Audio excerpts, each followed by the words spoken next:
This food, also known as black gold, is a product only available for a limited part of the planet, and it comes from sturgeon. The elegant roe of this fish is sold for thousands of dollars per kilo and harvested on a farm.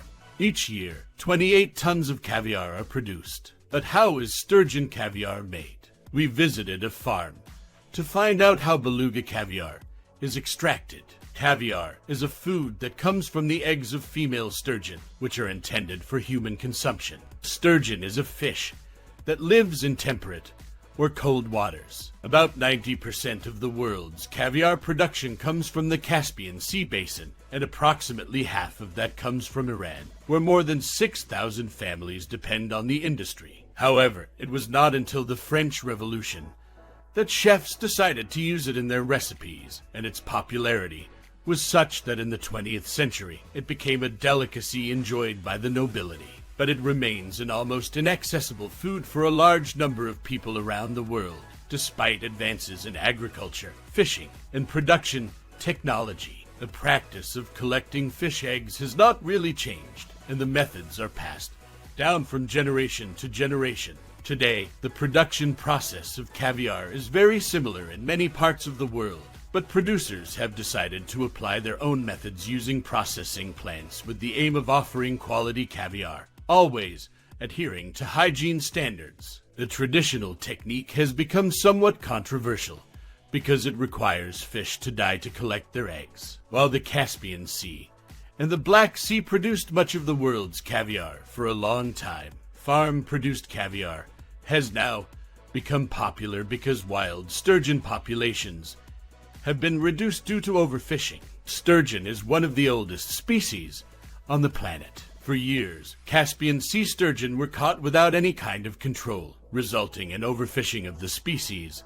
until it was almost extinct. The scarcity of sturgeon means that the price of caviar is very high and few people can afford to consume it. Sturgeons are expected to mature living in outdoor pools. Once they reach the appropriate time, they are transferred to the necessary facilities. Depending on their age, sturgeons can reach an incredible 6 meters in length and live up to 175 years. But it is their eggs that make them the most valuable fish in the world. It is no wonder that overfishing has brought wild sturgeon to the brink of extinction. Therefore, to meet demand and save the fish in the wild, farms have been created in fish farms. Sturgeon are monitored through ultrasound to determine when their eggs are ready for harvesting.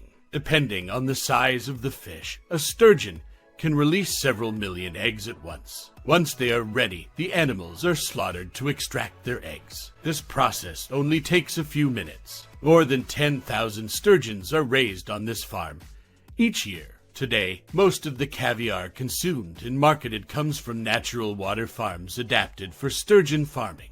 The gestation period for sturgeon is between 15 and 20 years. The scarce availability and danger of extinction make it an exquisite product for very privileged palates. Turtle caviar contains larger eggs, and the maturation process of sturgeon can take up to 20 years. This type of caviar has a rich, creamy flavor and a delicate texture. The most expensive caviar produced costs $5,700 per kilo and is seen by many as a sign of wealth and a true delicacy. The sturgeon is controlled from the moment of its life until the extraction of its roe. We try to imitate its life in the wild, but with the advantage of not having predators, which allows us to control optimal and rich nutrition, as well as impeccable water quality and temperature for the well-being of the fish throughout the year. In this place, we can find 3,000 sturgeons that can range from 1 year of age up to 20 years and can weigh up to 60 kilos. The fry are fed with high-protein pills. Sturgeon breeding needs to be constantly fed to grow, so a computerized system dispenses food every 4 minutes. As the fish grows, the feeding program is reduced. After 7 years of growth, they measure at least 1 meter long and should be full of roe. The workers transfer them to a tank where they mix a gas that puts the fish to sleep. Once sedated, they can be handled more easily and taken to the ultrasound machine. Through ultrasounds, we know the optimal state of the female for the extraction of the sturgeon roe. At the appropriate moment, each sturgeon usually gives between 10% and 12% of its weight in roe. It takes a decade to obtain the best caviar from a sturgeon, but the fish are useful for farmers much earlier. When they reach 5 years of age, the females are full of infertile eggs, but those eggs cannot be turned into caviar, so they will be used to breed the next generation of sturgeon. The challenge is to extract the eggs without killing the valuable fish. The sturgeons are moved to a warehouse that is a cross between a fish market and a delivery room in a hospital. Surprisingly, a complete ultrasound scan is performed on the sturgeon to check the health of its eggs. Surgeons make a small incision in the abdomen to release their valuable eggs. The process of breeding the eggs begins by mixing them with the sperm of a male sturgeon. Once the eggs hatch, the larvae must be taken to freshwater to grow. Sturgeons take between 8 and 20 years to produce their eggs, depending on their species. At the top of the chain is the beluga, which takes 20 years to mature. The sturgeon is sacrificed, its belly is opened, and the sac of roe is extracted. The eggs are separated based on their size, firmness, and appearance, and then treated and commercialized. They clean the ovaries full of roe and carry them in a bag to a refrigerated room with filtered air. This is only one of the 2 ovaries of a Siberian sturgeon. This mass of eggs will become caviar. They are extremely fragile and require very careful handling to separate them from the membrane. This worker carefully floats the roe against a metal mesh, removes the tissue that will be used for compost, and lifts the screen that reveals the thousands of delicate sturgeon eggs. They are quickly rinsed with cold water to remove any impurities such as broken egg residues or tissue waste. With tweezers, they remove pieces of membrane and broken eggs until it is pure and perfect. The eggs are poured into a fine strainer and the volume decreases as the water drains. The caviar is weighed and salt is added in a measure of 35% of the weight of the caviar.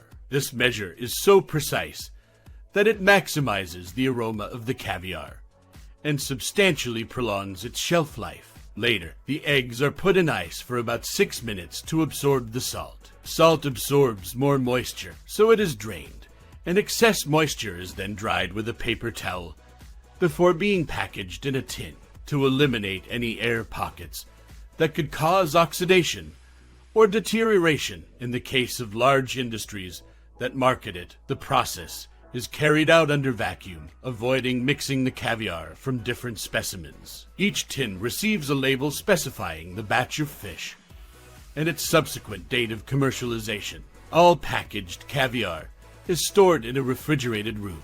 The design of these cans has not changed significantly in recent years, thus contributing to the preservation and maturation process without generating any type of loss. The cans are filled with a specific amount of eggs, which are flattened with the lid to extract the air and form a block. The reason the eggs are flattened is to prevent air bubbles from remaining inside, as these can affect the quality of the product. The lid is sealed using a very thick rubber band that will maintain the vacuum until the time of commercialization. Like, subscribe, and activate notifications to continue learning.